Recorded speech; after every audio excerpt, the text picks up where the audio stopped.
네, 오늘의 두 번째 주제는요, 브레이나드 발언 중에서 좀 독특한 단어가 하나 있어가지고서, 그거를 좀 과거 사례랑 엮어 말씀드려볼까 해요. 곧, 순, 이제, 이라는 단어인데, 월요일이었죠. 그때 당시에, 브레이나드, 부의장이, 그 발언을 뭘 하나를 했습니다. 그 발언이 나오고 나니까, 월요일 날의 증시가, 그 뒤에 뭐 떨어지긴 했지만은, 장중에 반등을 좀 강하게 했었어요.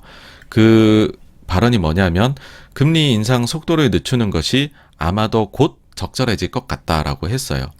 이 곧이라는 단어에 모든 언론들이 주목을 했습니다. 뭐 블룸버그도 타이틀로 잡았고 CNBC도 탁 이렇게 요 갈로 쳤잖아요, 그죠? 말 탁 해갖고서 순을 넣었고 CNN도 보시면 순에 여기다가 딱 이렇게 강조를 해놨죠.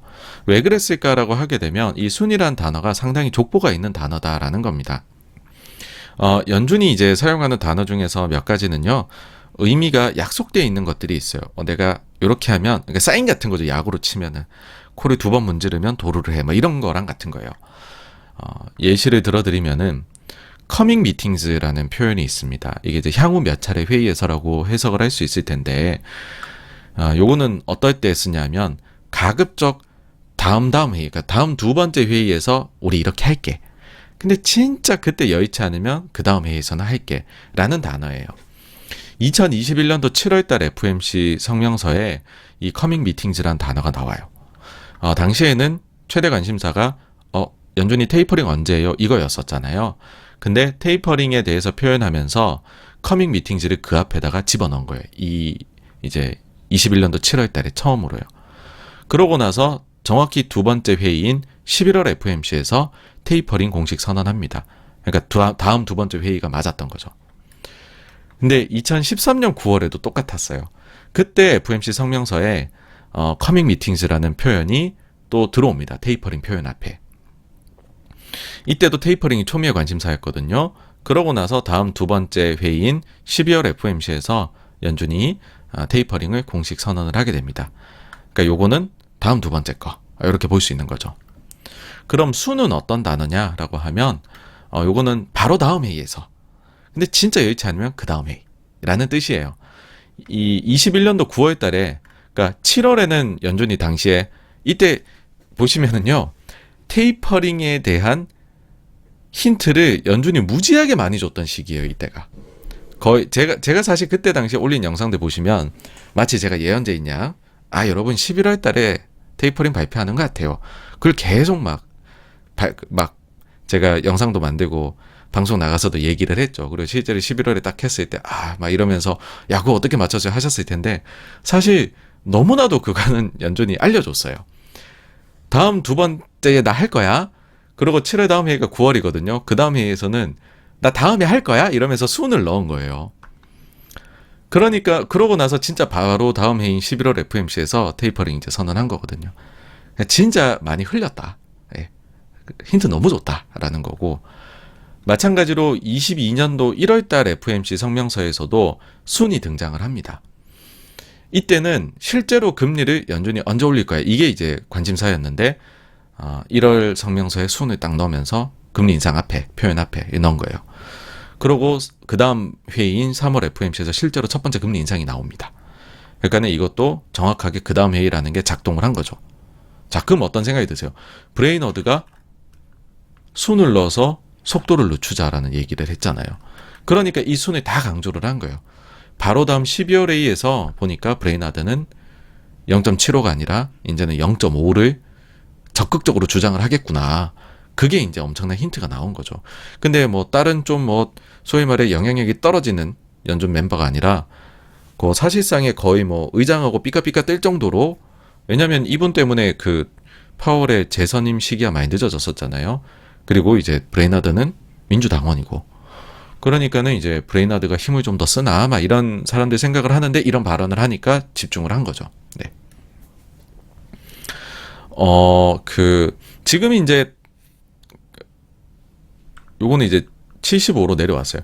그러니까 금요일 날 장 끝나고서까지로 해서 봤었을 때는 국제 선물 시장에서 12월 달에 감속할 가능성을 75%, 아니야, 여전히 이제 0.75로 올릴 거야라고 하는 게 25%로 들어와 있어요. 그러니까 이제 브레인하드의 발언이 사실 되게 놀랍진 않다는 거죠. 시장에 이미 4명 중에 3명은 너네 원래 그럴 거 아니었어? 그런 생각하고 있는 거죠. 다만 이제 4명 중에 1명은 또 다른 생각도 가지고 있다라는 거. 그래서 제가 볼 때 만약에 정말로 12월에 0.5를 하게 되면 시장은 좀 긍정적으로 반응할 것 같아요. 원래 확 이 CPI 나오고서 0.5일 거야로 확 몰려갔다가 또 요즘에 0.75가 계속 늘고 있거든요. 그래서 하여튼 그렇게 조금씩 더 매파적으로 봐주면 좋죠, 뭐. 투자자 입장에서는요. 뒤에서도 한번 말씀을 드릴 텐데, 지금 연준은 이제 2개로 완전히 나눠져 있는 게 아닐까라고 누가 말해준 건 아니고, 제가 그냥 제 내피셜로 그렇게 생각하고 있습니다. 뭐, 동의를 안 하실 수도 있을 부분이라고 저는 생각을 해요. 이제, 뭐, 그냥 제 의견은 그렇다라는 거고요. 왜 그렇게 보냐면, 9월 FOMC 때 나왔던 점도표를 보게 되면, 그때 당시에 연말까지 금리를 얼마나 더 올려야 되냐라고 했을 때 1.25%를 더 올려야 된다가 총 19명이에요, 지금 연준이. 근데 1.25를 더 올려야 된다가 10명. 1%만 올려도 된다가 9명이었다는 거죠. 10대 9. 아주 이거는 박빙이잖아요. 근데 그 뒤에 나와서 하는 멘트들을 보면 파월 의장은 1.25를 찍은 것 같아요. 그럼 이제 파월을 빼고 보면 9대 9라는 거예요.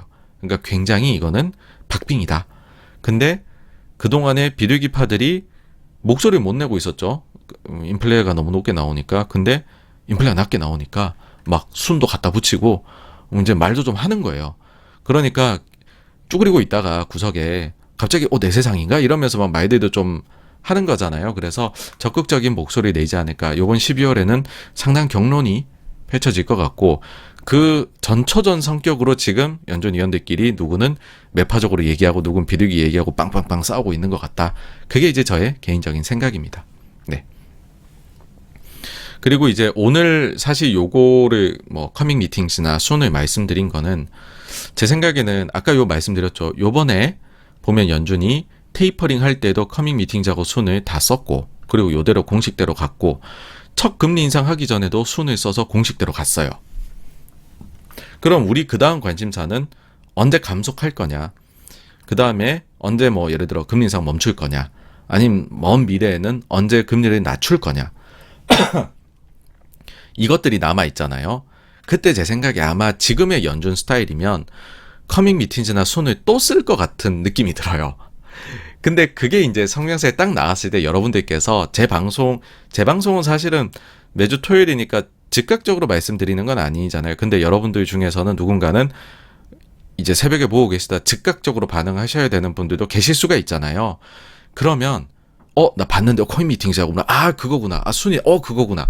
요렇게 조금 미리 대비가 되어 계시면 좋지 않을까라는 생각이 듭니다. 그래서 요 두 가지는 꼭 좀 기억에 남기셨으면 좋겠네요. 네. 그래서 여기까지가요.